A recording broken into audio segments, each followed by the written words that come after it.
क्या हाल चाल है।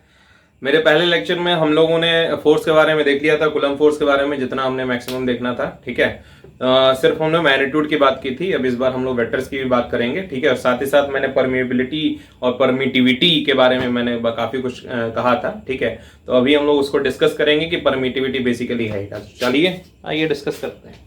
सो बेसिकली हम लोग यहाँ पे देख रहे थे कि फोर्स इज इक्वल टू हमारे पास क्या आ गया था। Force is directly proportional to हमारे पास क्या था, Q1 मल्टीप्लाइड बाई Q2 था। Force is inversely proportional to हमारे पास 1/r² था। हम लोगों ने इन दोनों को कंबाइन किया था। कंबाइन कराने के बाद हमारे पास निकल गया था that is Q1 Q2 upon हमारे पास r² था। ठीक है, सो आफ्टर दैट हमारे पास क्या हो गया, force is equal to K Q1 Q2 divided by हमारे पास r² निकला था। और इस K की वैल्यू हम लोग क्या लिख रहे थे, 1/4 पाई एप्सिलॉन नॉट लिख रहे थे। अब सवाल आता था कि ये एप्सिलॉन नॉट हमारे पास है क्या, तो एप्सिलॉन नॉट हमारे पास हमने क्या बोला था सर, एब्सोल्यूट परमिटिविटी है। एब्सोल्यूट परमिटिविटी है।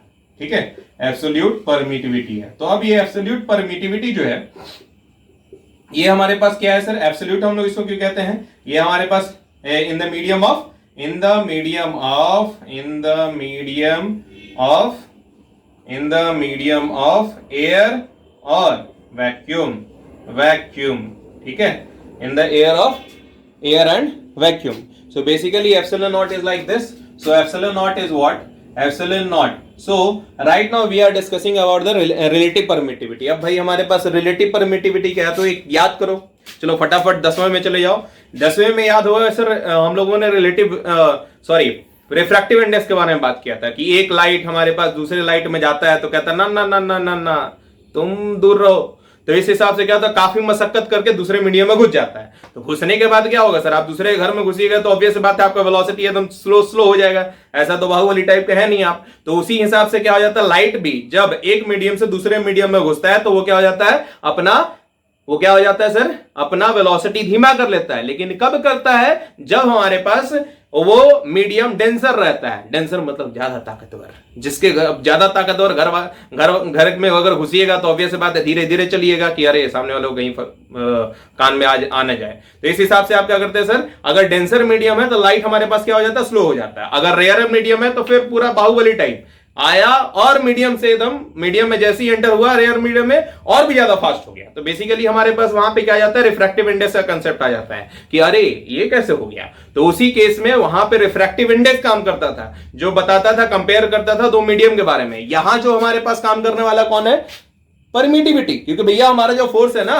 वो हमारे पास मीडियम के ऊपर भी डिपेंड कर रहा है। अब जो फोर्स हमारे पास एयर में लग रहा है, अब जरूरी नहीं कि वही फोर्स हमारे पास वाटर में भी लग जाए ना, अलग अलग। समझ में आ रही बात। तो इस हिसाब से हमारे पास ये रिलेटिव परमिटिविटी का कॉन्सेप्ट आता है, जिसको हम लोग क्या करते थे, एप्सिलॉन आर से हम लोग इसको रिप्रेजेंट करते हैं। एप्सिलॉन आर से हम लोग इसको रिप्रेजेंट करते हैं, इसको हम लोग रिलेटिव परमिटिविटी कहते हैं।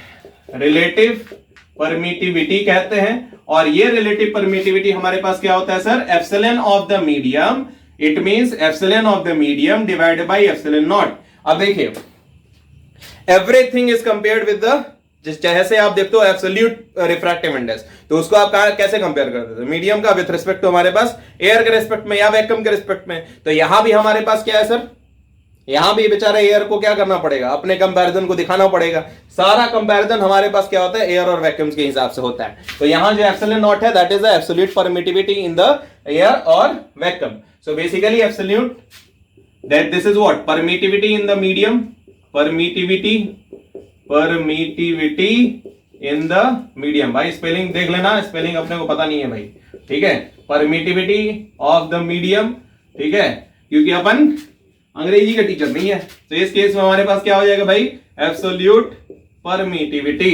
एब्सोल्यूट परमिटिविटी, समझ में आई बात। और मुझे इतना लिखने की जरूरत नहीं है, आप लोग काफी कर चुके होंगे, ठीक है, जितने बच्चे होंगे। तो इस हिसाब से हमारे पास क्या हो गया sir, epsilon M is equal to क्या हो जाएगा हमारे पास, epsilon R multiplied by epsilon naught. अब कहा कि सर ये वाला क्यों लिख रहे हो आप, तो क्या होता है ना, हमेशा एग्जामिनेशन में आपको एप्सिलॉन आर दिया रहता है। Always use this format because epsilon r is always given in the question, always given in the question. कभी आपका मीडियम का रेयरली ही देता है कि हमारे पास हमारा क्वेश्चन में हो, ठीक है ना, बहुत ही रेयरली हमारे पास देगा। तो आपको करना क्या है sir, epsilon r is always given in the question and if you want to find the permittivity in the any medium that is equal to what, relative permittivity multiplied by epsilon naught, आपको इससे निकाल लेना है। समझ में आई बात? तो अब सवाल उठता है कि सर इसका हमारा यूनिट क्या होगा, है कि नहीं? रिलेटिव परमिटिविटी का हमारा यूनिट क्या होगा? अब रिलेटिव परमिटिविटी तो सर आपने डायमेंशन पढ़ा होगा, डायमेंशन में आपने जाना होगा कि जो हमारे पास रेशियो होते हैं ना, ratio of the same quantities के यूनिट नहीं होते।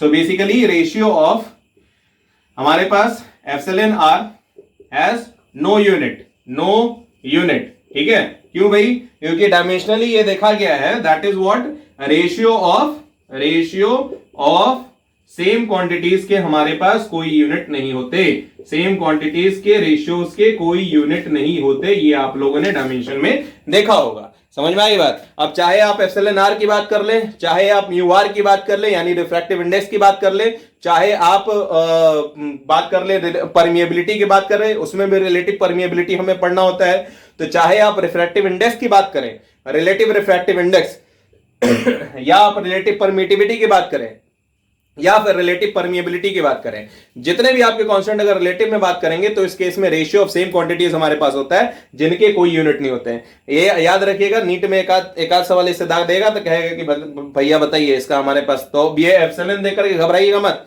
वो नहीं बोल दीजिए कि हमारे पास वो क्या हो जाएगा सर, न्यूटन कूलम स्क्वायर पर न्यूटन मीटर पर न्यूटन पर मीटर स्क्वायर हो जाएगा। समझ में आ रही बात? वैसे अगर आपको यूनिट देखना है तो आप देख लीजिए, यूनिट तो आपको पता ही होगा, वैसे 1/4 पाई एप्सिलॉन नॉट था ही हमारे पास, ठीक है? तो फोर्स इज इक्वल टू क्या था, 1/4 pi epsilon not multiplied by Q1 Q2 divided by R square था। तो आपको एप्सिलॉन नॉट का चाहिए तो आप क्या करोगे, epsilon naught is equal to Q1 Q2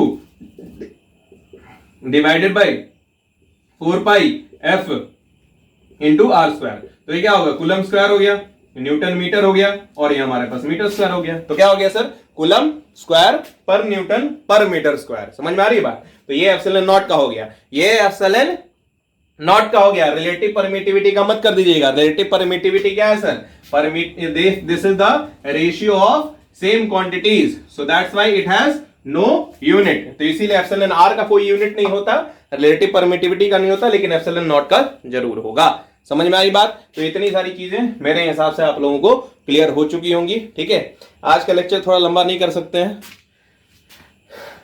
बाद में किया जाएगा, ठीक है? Thank you guys, thank you everyone, thank you.